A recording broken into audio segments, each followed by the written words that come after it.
Tout d'abord, avant de commencer, je dois vous poser une question. La voici. Êtes-vous réellement prêt? Prêt à vous aventurer dans un monde aussi réel qu'imaginaire? Aussi effrayant qu'attrayant? Si la réponse est oui, alors je vous demanderai de bien m'écouter attentivement. Seuls les meilleurs et les plus téméraires d'entre vous, et les plus imaginatifs, réussiront à venir à bout du chemin. Tout d'abord, il faut savoir que vous allez entrer dans une sorte de rêve lucide, mais en beaucoup plus puissant. Vous ressentirez chaque mouvement, chaque souffle de votre rêve de manière tellement réelle qu'à votre réveil, vous ne saurez pas distinguer ce qui s'est réellement passé ou non. Vous ne pourrez pas vous réveiller lors du voyage. Si vous vous réveillez en plein milieu, c'est un échec. Vous ne pourrez pas non plus dormir avec quelqu'un, le voyage doit s'effectuer seul. Maintenant que vous avez les instructions, nous pouvons commencer. Veillez à bien être calme, détendu, serein avant de vous endormir. Une attitude nerveuse n'entraînerait que désastre et peur. Ensuite, avant de vous endormir, prenez un carnet, n'importe lequel. Maintenant, écrivez exactement les lignes suivantes. Je suis sur le point d'aller me coucher, ce que je vais vivre approche les limites du réel et de l'irréel. Je suis prêt, rien ne peut m'arriver. Vous pouvez maintenant vous coucher. Avant de vous endormir, veillez à garder près de vous, sur votre table de nuit par exemple, un élément qui serait susceptible d'être une passerelle entre ce monde et le monde surnaturel. Il peut s'agir d'une croix, d'un bijou représentant un fantôme, ou même d'un livre sur les esprits. Cet élément est très important pour la suite du voyage. Maintenant que tout est prêt, il ne vous reste qu'à regarder vos deux mains, puis à fermer les yeux. Vous êtes en train de vous imaginer sur une route, en pleine nuit. De préférence la route, qui se situe en face ou près de chez vous, de façon à visualiser le plus réellement possible les éléments qui constituent cette même route. Vous vous trouvez seul, en plein milieu de celle-ci. Autour de vous, pas un bruit. Le silence absolu. Vous avez une impression qui ressemble à celle où vous vous retrouvez seul dans votre ville, comme si tout le monde avait disparu. Vous marchez le long de la route. Aucune voiture à l'horizon. Toutes les maisons sont closes. Vous parcourez 1, 2, 3 kilomètres. À ce moment-là, vous commencez à vous endormir profondément. L'idéal, c'est d'aller dormir aux alentours de minuit, là où le surnaturel se manifeste le plus. C'est à ce moment précis que cela se complique. Avant de vous endormir profondément, vous devez vous dire en y croyant que ce n'est pas un rêve, et que ce que vous allez vivre va réellement se produire. Cela va être quelque chose d'exceptionnel, qui ne se produira qu'une fois, et c'est aujourd'hui. Alors, soyez prêts. Vous êtes donc prêts, ça y est, vous vous êtes endormi. Vous n'êtes plus sur cette route de départ, mais vous êtes au milieu de nulle part. Il n'y a toujours personne, mais vous ne devez pas avoir peur. La peur est synonyme d'échec et à ce stade, vous ne voulez pas vous réveiller, je pense. Un vent inconnu vient vous caresser l'épaule gauche, et quelques sons inaudibles en ressortant vaguement. Vous décidez d'avancer, c'est la meilleure chose à faire. Sur votre chemin, vous ramassez l'objet que vous avez préalablement déposé à côté de vous avant de vous endormir. Il vous sera utile afin de lutter contre la peur, et d'éviter un réveil soudain.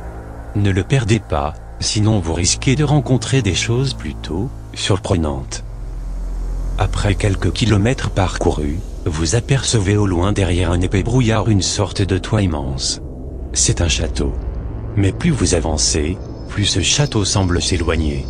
Ne perdez pas espoir, sinon vous vous réveillerez. Au bout de longues minutes de marche, vous arrivez finalement à destination. Le château semble abandonné. Vous décidez par curiosité de vous y aventurer quand même. Vous entrez, les lieux sont remplis de poussière, de toiles d'araignée et de décombres. La porte se referme derrière vous, vous ne pouvez plus sortir.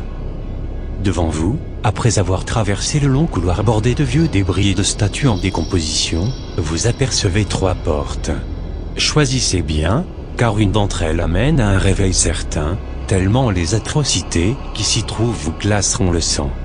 Une autre de ces 3 portes vous coupera le souffle si vous y entrez, et vous ne vous réveillerez plus jamais. Par chance, ainsi que par instinct, Vous choisissez la bonne. Vous entrez, et à ce moment-là, quelque chose vous surprend, une sorte de screamer. Son cri tellement aigu et inhumain vous pétrifie. Mais vous ne devez pas sursauter, sous peine de vous réveiller. Vous reprenez votre route. Sur votre gauche, une porte est ouverte. Vous apercevez un petit enfant. Il doit être âgé de seulement 2 ou 3 ans. Sa tête est plutôt ronde, avec de grosses joues, cela vous fait sourire.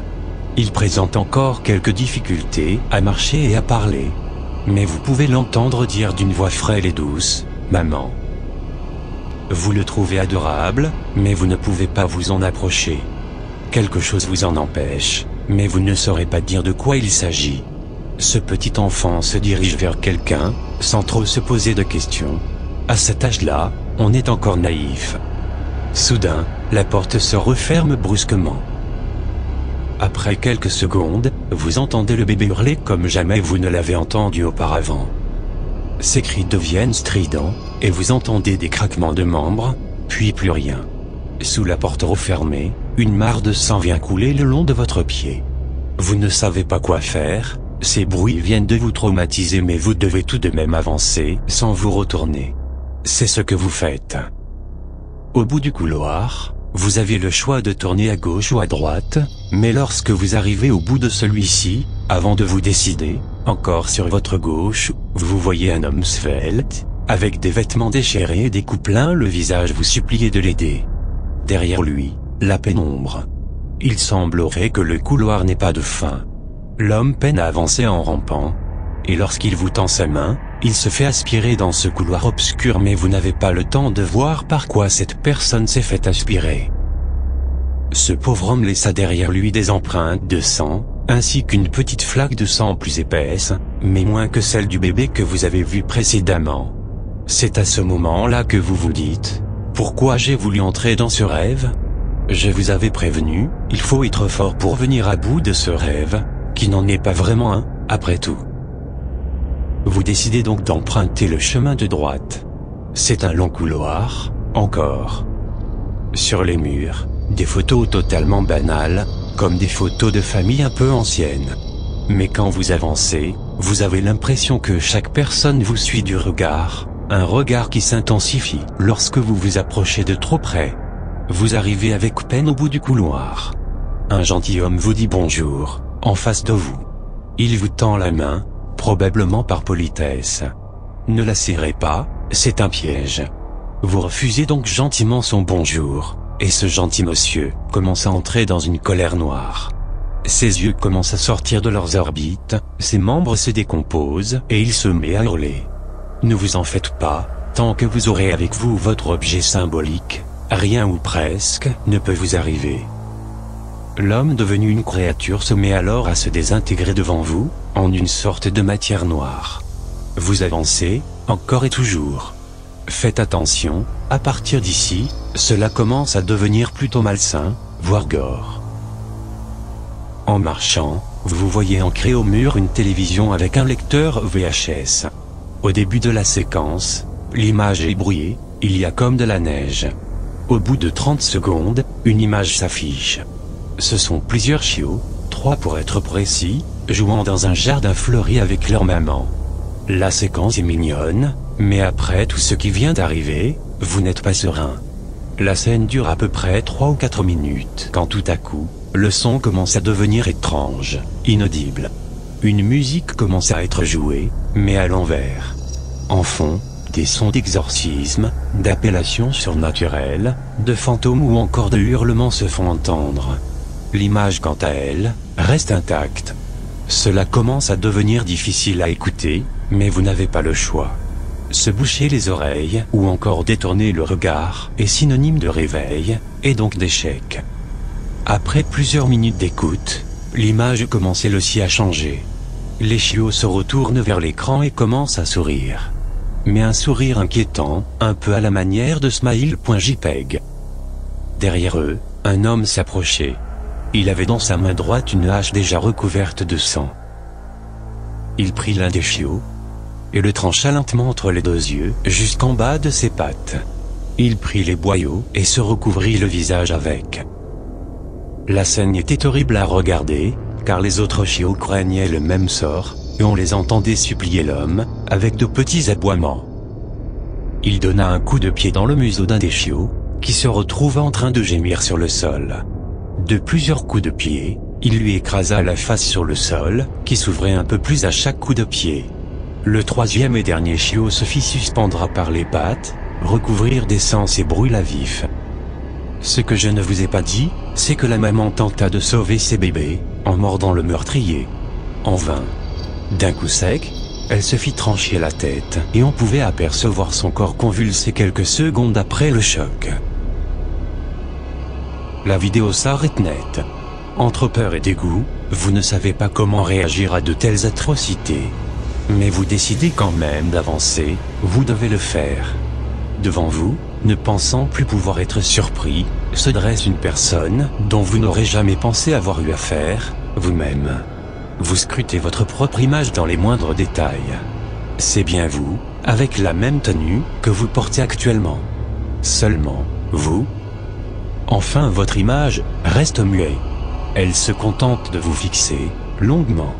Vous ne savez pas comment réagir, vous ne pensiez pas vous retrouver face à votre propre personne. Soudain, cette personne sort un couteau de sa poche arrière, et tente de vous planter le bras. Vous parvenez à l'esquiver, mais la pointe du couteau rafle votre avant-bras, laissant une petite plaie se créer. Bizarrement, vous ne ressentez aucune douleur.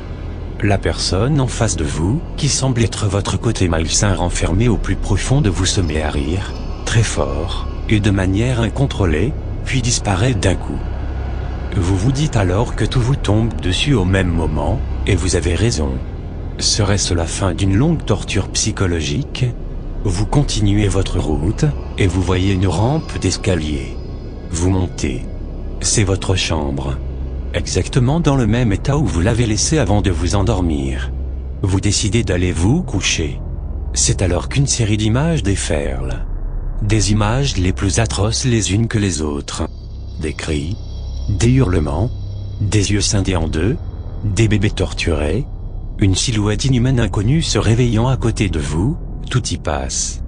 Vous vous réveillez en sursaut, mais cette fois-ci, dans la vraie vie. Vous regardez votre réveil, 9h30 du matin. Quelque chose vous démange, votre bras. Vous le regardez, et dessus, une plaie sur votre avant-bras. Félicitations, vous avez réussi l'épreuve. Vous allez maintenant revivre ce rêve chaque soir de votre vie. Et si vous échouez? Qui sait ce qui peut vous arriver?